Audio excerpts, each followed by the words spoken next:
Bab 2122. Membuka semua rahasia.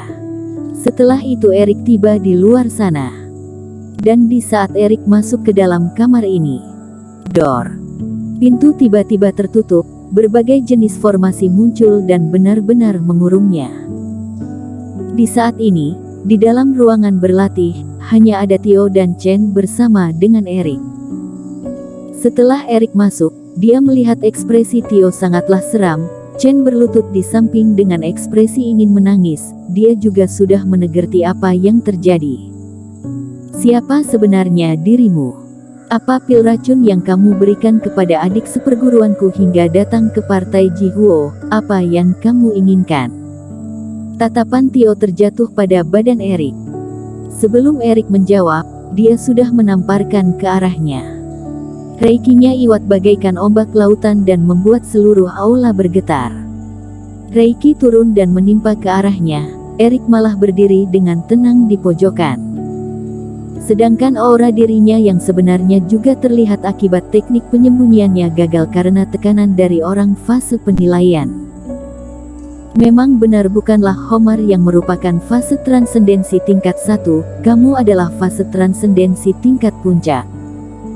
Theo menatapi Erik dan Erik tidak mau menyamar lagi, dia langsung menunjukkan wajah aslinya. Chen memegang keningnya, gawat sudah semua ini. Chen juga pertama kalinya melihat wajah asli Erik.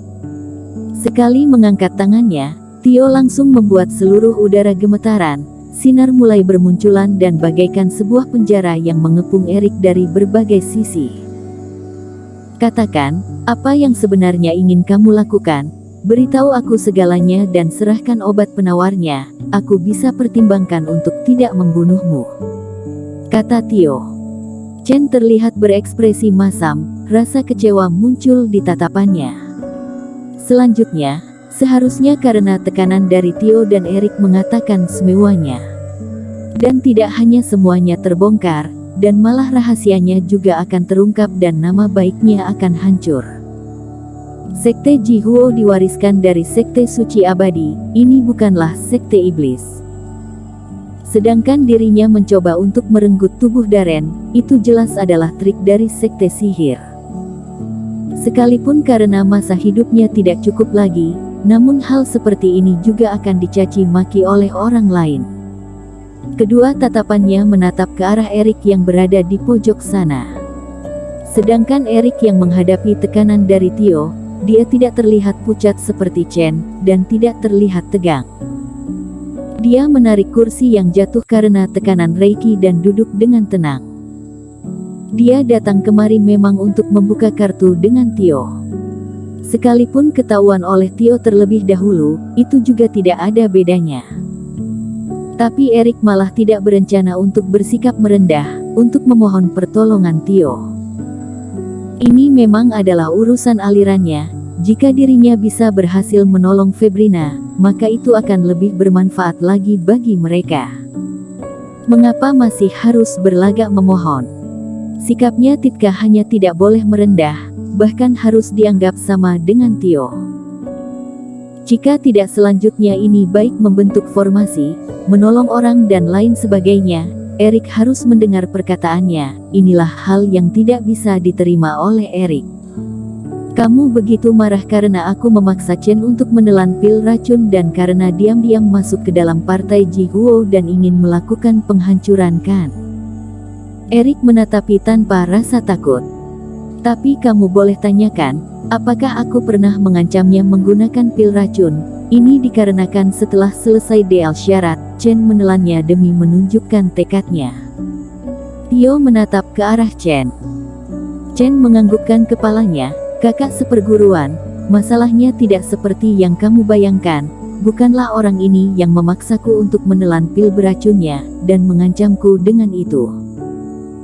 Oh iya, teman seiman ini tidak hanya kemampuannya kuat, bahkan latar belakangnya juga sangat kuat. Dia datang ke partai Jihuo hanya demi metode pengendalian api, dan dia juga sudah menunjukkan token Pavilion Sanhai miliknya kepadaku. Kakak seperguruan, teman seiman ini pasti adalah orang dari Sekte Agung, jangan terlalu impulsif, kata Chen. Adik seperguruan, kamu sungguh bodoh, token Pavilion Shanghai juga tidak begitu jarang. Tio mengelengkan kepalanya sambil mengelengkan kepalanya. Orang ini hanya fase transendensi dan sudah mendapatkan token. Kamu merasa orang ini beridentitas tinggi, tapi ada banyak orang yang bisa mendapatkan token ini dengan cara lain. Terlebih Sekte Agung mana mungkin akan menyelinap ke dalam partai Jihuo hanya demi metode pengendalian api saja. Trik dari Sekte Agung lebih kuat daripada partai Jihuo kita. Tio menatap Erik dengan tatapan meledek.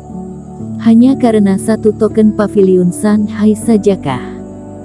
Adik seperguruan, orang ini juga hanya bisa menipu kamu yang merupakan fase transendensi yang tidak punya banyak pengetahuan. Chen tercengang, dia memang tidak mempertimbangkan hal ini. Apakah benar Erik benar-benar sedang menipu dirinya sendiri? Bisa saja sebenarnya dia tidak mempunyai identitas apapun. Kamu merasa aku bukanlah siapa-siapa, dan menyelinap ke dalam partai kalian untuk menculik barang berharga kalian. Kata Erik mencibir. Apakah bukan begitu? Kata Tio dengan sifat merendahkan. Tidak perlu berkata begitu banyak, aku berikan kamu kesempatan terakhir, buktikan identitasmu, jika tidak jangan salahkan aku terlalu kejam terhadapmu. Tio sudah tidak berencana untuk basa-basi lagi dengan Erik, dia sudah bersiap untuk menghabisinya. Aku memang tidak tertarik dengan teknik pengendalian api kalian, kata Erik tertawa.